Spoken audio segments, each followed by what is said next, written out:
The Book of Ruth. It's a brilliant work of theological art, and it invites us to reflect on the question of how God is involved in the day-to-day joys and hardships of our lives. There are three main characters in the book: Naomi, the widow, Ruth, the Moabite, and Boaz, the Israelite farmer. And their story is told in 4 chapters that are beautifully designed. Let's just dive in and see how this all unfolds. Chapter 1 opens with this line, "In the days when the judges ruled." And it reminds us of the very dark and difficult days from the book of Judges. And here we meet an Israelite family in Bethlehem, struggling to survive through a famine. And so in search of food, they move on to the land of Moab, Israel's ancient enemy. And there the father of the family dies, and the sons marry 2 Moabite women, Ruth and Orpah. And then the sons, they die too. And so they leave only Naomi and these new daughters-in-law. And so Naomi, she has no reason to stay anymore. And so she tells her new daughters-in-law that she's moving back home. And Naomi, she knows that the life of an unmarried foreign widow in Israel is going to be very hard. And so she compels the women to stay behind. Orpah agrees, but Ruth does not. She shows remarkable loyalty to Naomi, and she says, "Wherever you go, I'm going to go. Your people will become my people, and your God will become my God." And so the two of them return to Israel together. And the chapter concludes with Naomi changing her name to Mara, which means bitter in Hebrew, and she laments her tragic fate. Chapter 2 begins with Naomi and Ruth discussing where they're going to find food. And it just so happens to be the beginning of the barley harvest. And so Ruth goes out to look for food, and it just so happens that she ends up picking grain in the field of a man named Boaz, who just so happens to be Naomi's relative. We're told that Boaz is a man of noble character, and he notices Ruth. And so after finding out more about her story, he shows remarkable generosity to her. He makes these special provisions so that the immigrant Ruth can gather grain in his field. And in doing so, Boaz is actually obeying an explicit command of the Torah to show generosity to the immigrant and the poor. Boaz is so impressed by Ruth's loyalty to Naomi. He prays for her that God will reward her for her boldness. So Ruth comes home that day, and Naomi finds out that she met Boaz, and she is thrilled. She says Boaz is their family redeemer. Now, this family redeemer thing, this was a cultural practice in Israel where if a man in the family died and he left behind a wife or children or land, it was the family redeemer's responsibility to marry that widow, to take up the land and protect that family.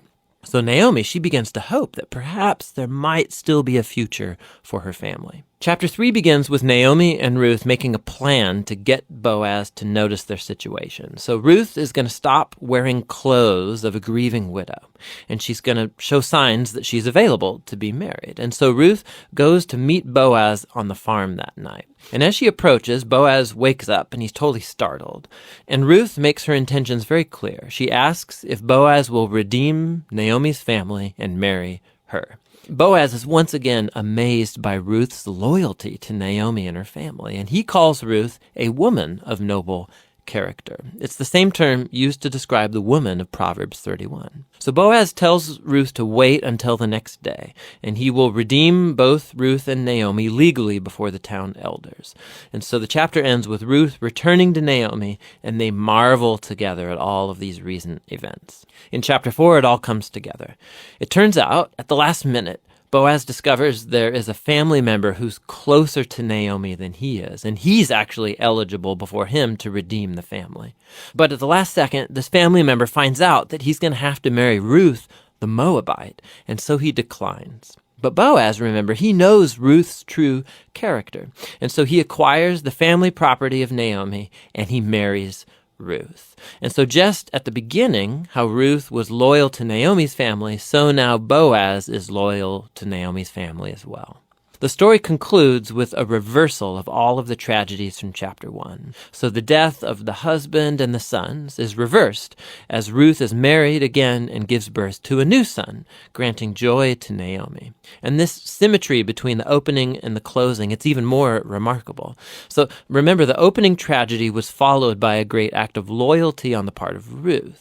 And that is now matched by Boaz's act of loyalty that leads to the family's final restoration. And this symmetry, it highlights the design of the internal chapters as well. So each of the chapters begins with Naomi and Ruth making a plan for their future, and that's followed by a providential meeting between Ruth and Boaz, and each chapter concludes with Naomi and Ruth rejoicing at what's taken place. This story is beautifully designed, and that design actually connects with a really interesting feature of the story, and that's how little God is mentioned.